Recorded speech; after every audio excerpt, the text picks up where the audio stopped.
Il était donc en train d'opérer quand la nouvelle est tombée. Denis Mukwege est le nouveau prix Nobel de la paix.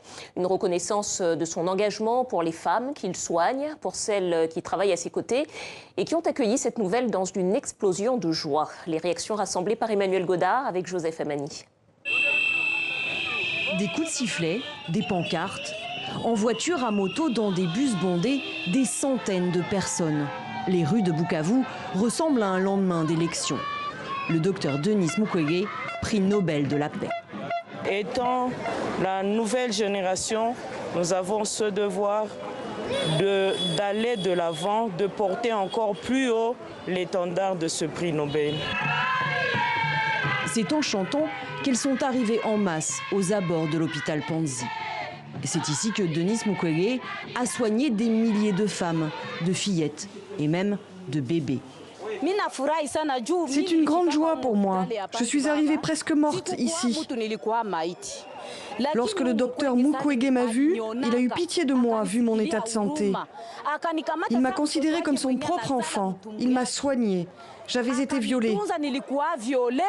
Le médecin a appris en pleine opération qu'il avait reçu le prix Nobel. À la sortie du bloc, il est accueilli par des cris de joie. Il embrasse tous ceux qui lui font une aide d'honneur. Ce prix a une grande signification, bien qu'il ait fallu du temps au monde pour nous reconnaître. Le monde a commencé à écouter les femmes. Et non seulement à écouter les femmes, mais à connaître les problèmes auxquels nous sommes confrontés.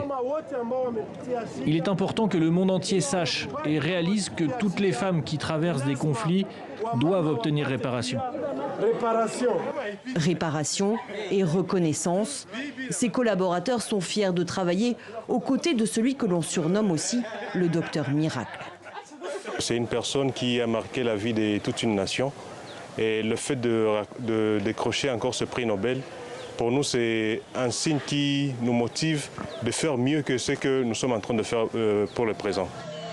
Le docteur Mukwege ne cache pas ses critiques à l'égard du pouvoir en place. Le gouvernement congolais a pour sa part félicité le travail humanitaire du médecin. Lui, c'est à toutes les femmes de pays meurtris qu'il a dédié son prix. Et qui est vraiment ce chirurgien qui a opéré plusieurs milliers de personnes depuis 20 ans? Comment est-il devenu une référence de la lutte contre les violences sexuelles?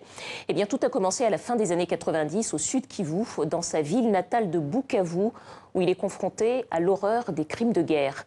Son histoire est racontée par Antoine Delpierre. L'homme qui répare les femmes est ici chez lui, dans cet établissement de Bukavu, à l'est de la RDC, qu'il a lui-même fondé il y a presque 20 ans. Depuis, 50 000 femmes y ont été prises en charge. Mais qu'est-ce qui a poussé cet homme, né il y a 63 ans à Bukavu, avant d'être diplômé en gynécologie au Burundi puis en France, à revenir ici pour y soigner des femmes victimes des mutilations les plus atroces? Il s'en expliquait lors d'un récent passage à Paris. Cette idée n'était jamais venue à l'esprit avant que je traite le premier cas, au point où le premier cas, je le considérais comme un accident isolé. Mais ce cas est loin d'être isolé. Au fil des mois et de la guerre qui se déroule en RDC, les mutilations sexuelles se multiplient par centaines, par milliers. Malgré les menaces et les 6 tentatives d'attentats dont il est victime, il améliore dans sa clinique ses techniques chirurgicales, forme ses collaborateurs. Et puis il voyage à l'étranger pour alerter. Aux tribunes, il brandit des chiffres, des photos et sur les plateaux de télévision, son témoignage. Son combat pour les femmes et la liberté d'expression dans son pays le mène jusqu'en Irak. En juin dernier, il y partage son expérience avec les Yazidis, minorité kurdophone persécutée par le groupe État islamique, qui en 2014 enlevait des milliers de femmes pour les réduire à l'état d'esclaves sexuels. Parmi elles, Nadia Mourad, cette jeune femme, elle-même victime, qui partage avec Denis Mukwege ce prix Nobel de la paix.